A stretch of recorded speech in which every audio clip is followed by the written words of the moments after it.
जीवनामध्ये उतरवलं, रुजवलं.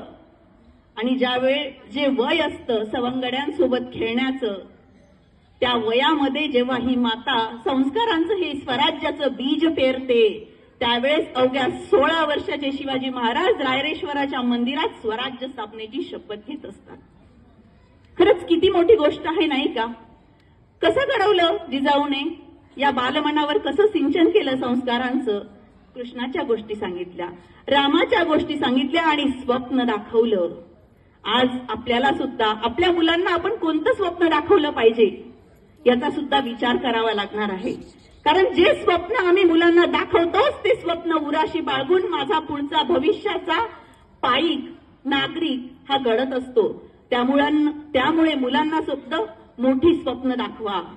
कारण स्वप्न बघितल्याशिवाय त्याचं पुढचं पाऊल कसं टाकायचं हे आम्हाला समजत नसतं. आपले अब्दुल कलाम म्हणतात की स्वप्न ते नाही जे आम्ही रात्री बघतो, तर स्वप्न ते जे आम्हाला झोपू देत नाही.